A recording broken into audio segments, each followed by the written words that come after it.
Aloha everyone! This is Lynn. Papunta ako ngayon sa Chiba Maihama kung saan located yung Tokyo Disneyland kasi doon ako sasakay ng night bus papuntang Nagoya. Pag out ko ng work, tumiretso na ako dahil gusto kong maaga ako makarating sa bus station. At sa pagdating ko, tanaw ko na yung hotel na kumukuti-kutita, bumubusi-busilak, ay kinantahan, ay charing. At yun na nga, may nakita na ako mga bus kaya bumaba na ako para mahanap ko yung bus Terminal West number 15. Pero wala yung number 15 kaya nagtanong-tanong na ako. Ako kasi yung tipong tao na hindi tumitingin ng map. Nasa likuran banda pa pala, buti na lang inagahan ko talaga. At nahanap ko na rin yung terminal number 15 guys. At pagdating ko, naghanap muna talaga ako ng CR kasi ihing-ihi na ako at maka-freshing up din. Outfit check! Na may dalang supot, na may mga lamang tinapay para kainin ko mamaya. All in purple tayo dyan guys ha! Well, naghihintay sa bus na sasakyan ko, medyo humailab na yung tiyan ko, kaya kumain na ako sa tinapay na dala-dala ko. Yung biyahe pala ng bus na sasakyan ko ay almost 8 hours, from 10:20 p.m. to 6:40 a.m. Ganoon siya katagal guys kasi may time kasi na hihinto sila at mag-pick up din ng ibang pasahero. At may lugar din na hihinto sila like 20 minutes. Sa time na yan, pwede kang bumaba para bumili ng pagkain o mag-CR. At may oras din na matagal magstay sa isang lugar para makatulog yung pasahero at makaidlip din yung driver. At dumating na yung bus na sasakyan ko at mostly talaga guys nakapila kayo dyan lahat. Tapos tatawagin yung pangalan nyo pero kaso nga hindi naman kami kasi gaano karami. Kaya sinabi ko na lang yung name ko at binigyan niya ako ng seat number. At kung meron kayong mga malalaki na maleta pwede nyo dyan ilagay sa baba. Ito yung nasa loob ng bus. Yung bus na pinili ko may CR pala to guys. Hindi ko na lang maipakita sa inyo. Pinili ko talaga na may CR kasi di ko na gustong bumaba para maghanap pa ng CR. Baka kasi abutin pa ako ng ihing-ihi na ako tapos di pa pwede makahinto yung bus. At least diba? At nahanap ko na rin yung seat number ko guys, number 29 at nasa dulo na pala ako ng part na dyan guys. May katabi pala ako sa uupuan ko guys. At ang kagandahan nito, ladies policy itong pinili ko. So babae lang yung maging katabi ko.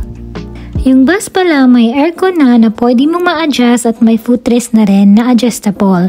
At patungan na din ng drinks. At meron ding tsinelas kung gusto mong magpalit at meron na ding eye cover. And if in case na lobat yung phone mo or gadget, may chargeable port din sila dito guys.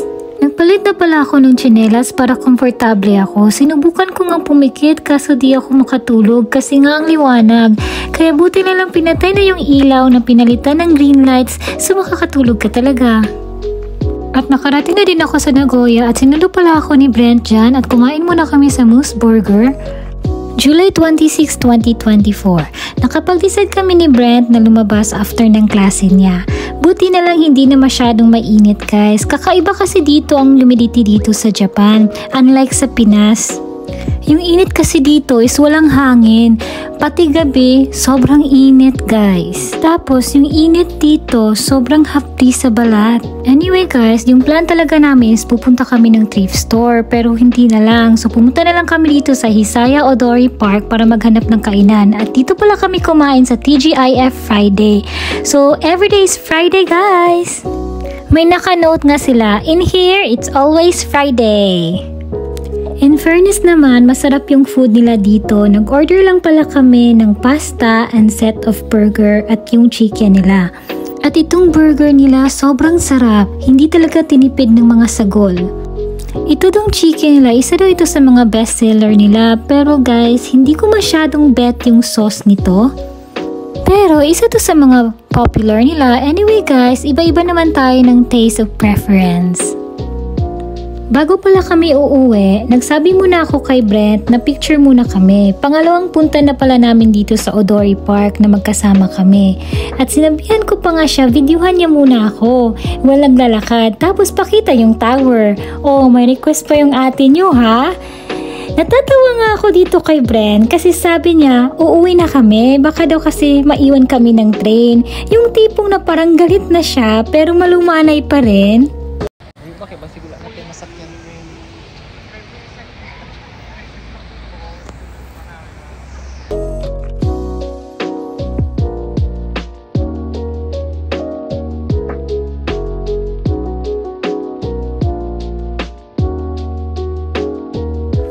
July 27, 2024. Dito lang kami sa bahay, hindi na kami umalis dahil nga kinabukasan nito uuwi na ako pabalik ng Chiba. Gusto kasi namin sa isa't isa spend time na walang lakad sa labas. Madalang lang kasi kami magkikita ni Brand. Kinuntahan niya pala ako dito sa kinumpose niya na kanta. Nagawa na kasi niya ng chord. Gusto niya pakinggan ko personally. Proud na proud talaga ako dito kay Brand. Sabi ko nga sa kanya, yung mga kanta na nagawa niya, i-publish niya. Pero saka na daw. Baka daw kasi ma-discover siya. Ay, cheering! Ito pala yung kanta na kinumpose niya, guys.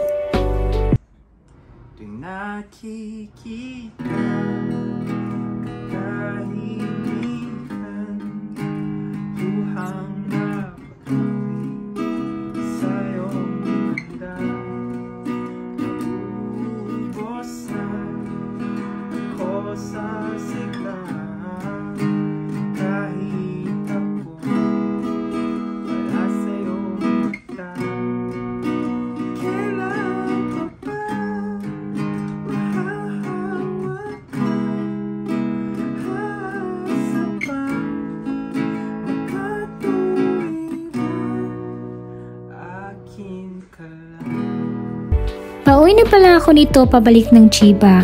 Hindi na ako hinatid ni Brand kasi nga may duty pa siya. Economy bus na pala tong sinakyan ko, guys. Total umaga pa naman, 10:20 AM to 4:40 PM. So makarating ako sa Shinjuku mga 4:40 something na. So mga almost 6 hours mahigit yung biyahe ko, guys. Siguro kasi walang masyadong hinto-hinto kasi umaga. Yung price pala ng economy bus na sinasakyan ko, guys, ay almost 3,000 plus something lang. Ang laki talaga ng tipid kasi kung mag-Shinkansen ka, almost 11,000 yen yung pamasahe mo. Pero kung ikaw yung tipong tao na nagmamadali, go kayo for Shinkansen, guys, kasi 2 to 3 hours andyan ka na. Yun lang muna. Thank you for watching. Mata ne! Follow for more! Halong kamutanan!